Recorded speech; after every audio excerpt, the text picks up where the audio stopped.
presentation for our final speaker. This young man has the unique distinction of being the only speaker today that I've actually taught myself. I taught him when he was 5 years old. I'm not saying that I'm responsible for him being here today, but I will tell you that I used to lend him robots because his thirst for knowledge was absolutely unquenchable and extended way beyond the classroom walls. He's billed as a child prodigy, and I can back that up. This is a truly remarkable young man. He's going to talk to you about Rubik's Cubes, Minecraft, and the future of schools. So please, can we give a big round of applause to Adam Rafey, who is just 9 years old.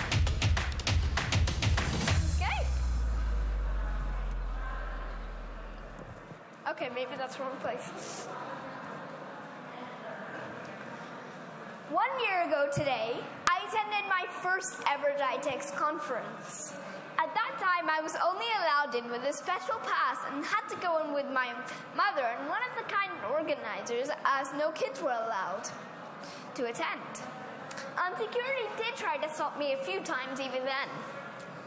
Today, I'm standing on and presenting on stage for the second time at GITEX. Amazing what can happen in a year.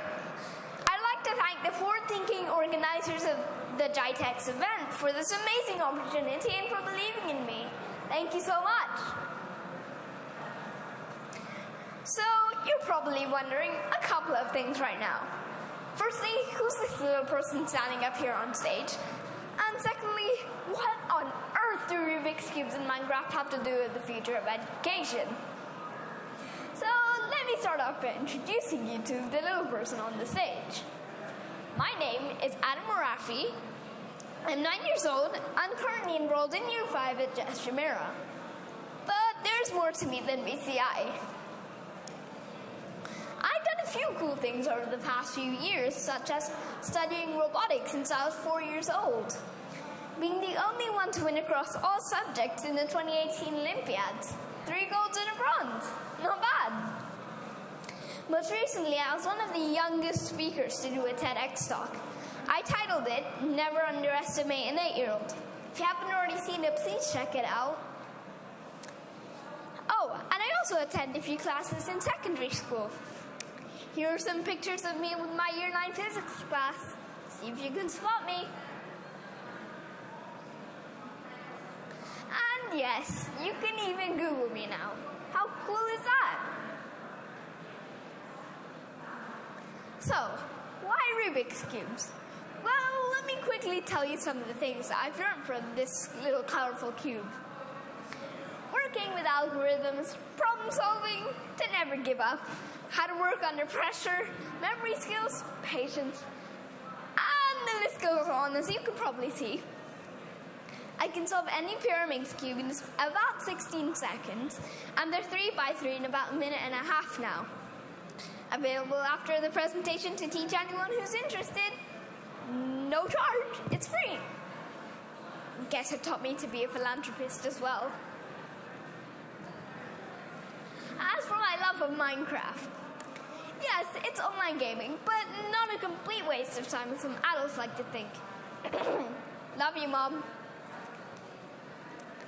It also taught me a lot of things like architecture and 3D modeling, using physics concepts like levers and pressure plates, creativity, collaboration, inventory, and much more. So, I guess the point is that I realized that you can learn a lot from toys and games that you're passionate about. Even things you didn't realize you were learning. So it got me thinking, what can we do to make learning at school fun and engaging for kids? And as such, I wanted to share with you some thoughts on 3 key topics: where we learn, how we learn, and what we learn. Firstly, let's talk about where we learn. I recently had the privilege of presenting at Area 2071 in Dubai. And what a great experience it was. Not only were the people amazing, but the place itself was really inspiring too. From secret meeting pods to basketball hoops hidden in closets, to fun workspaces, and even tables that lift off the ground at the touch of a button. And The same can be said about my visits to the KHDA offices in Dubai. An indoor jogging track integrated within people's workspaces, flexible meeting spaces, and pots in a variety of styles. And no one even has their own desk, not even Dr. Abdullah, the head of the KHDA himself. Everything was shared so you could move around freely. People actually looked happy. And look at the Google offices. They have a slide, for goodness sake, to get from one floor to another.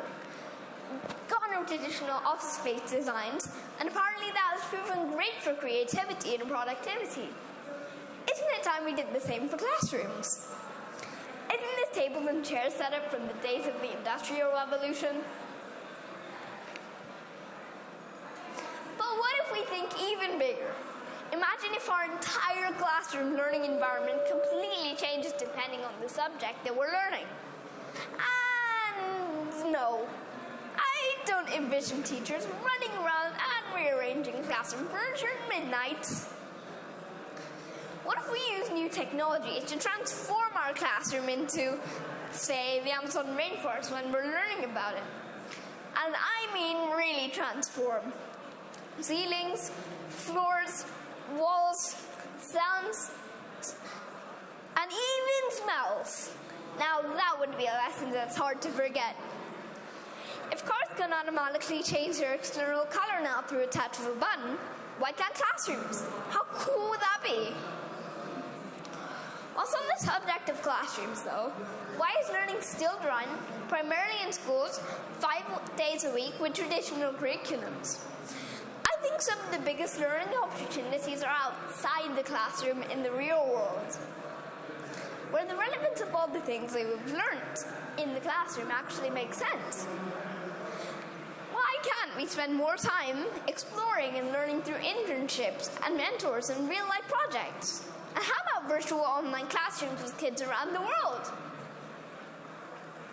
Speaking of internships, I think there is a huge opportunity here. Why can't kids be recruited for internships at a younger age?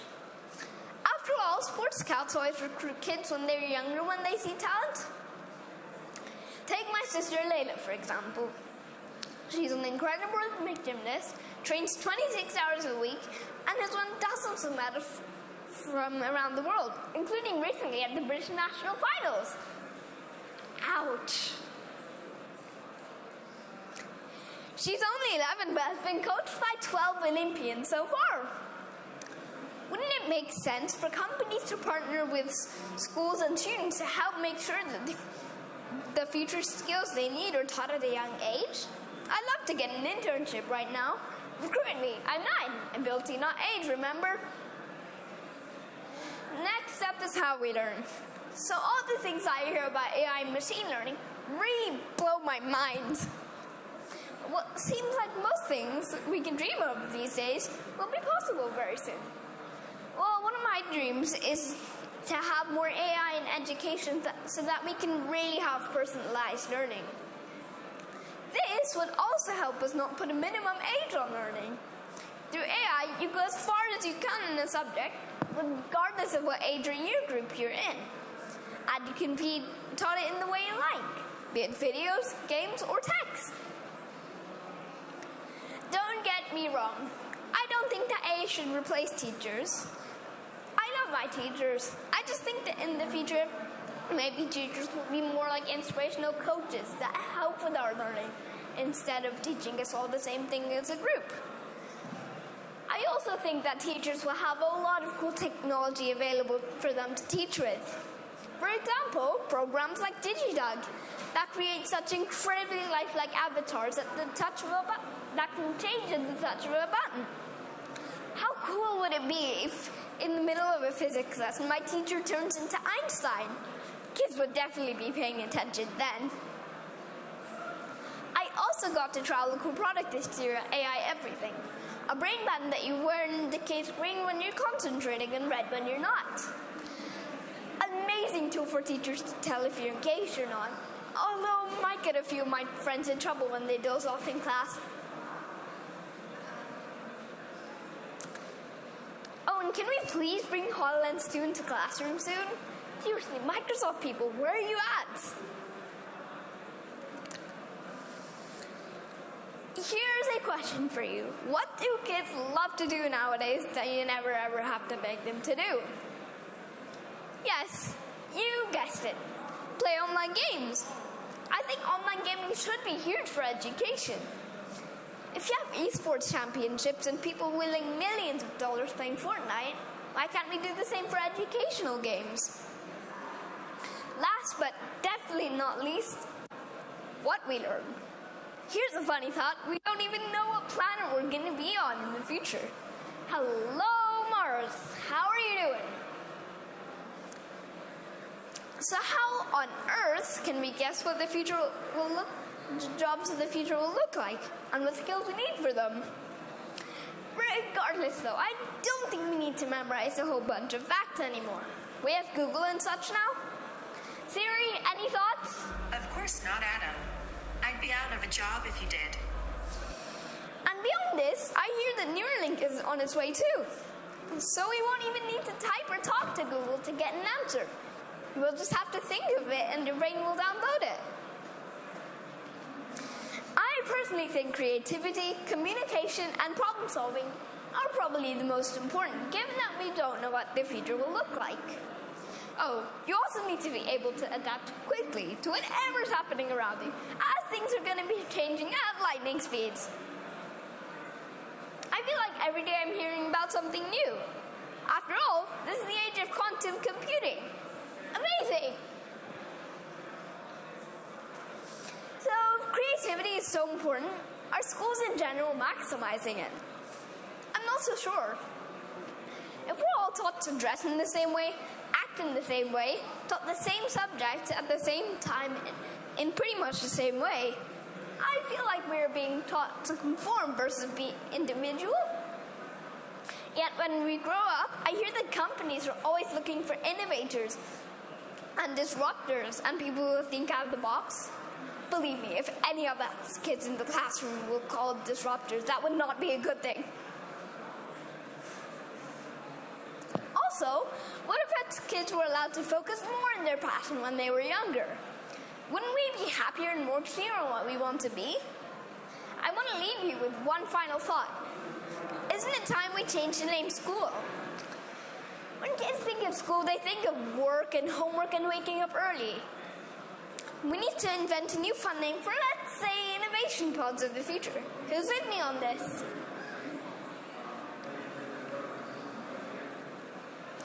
So it seems that all I have time for today. Please get in touch. Let's make a difference together.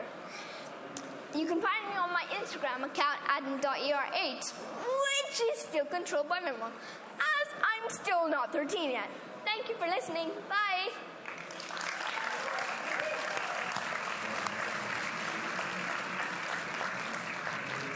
Adam, I've known you for, 4 or 5 years now, and you continue to impress me. Do me a favour, when you're a billionaire, because you will be a billionaire one day, What? don't forget me, yeah? Yeah, okay. Right, there we go. Right, Adam, if you want to come this way for me? All right, I guess.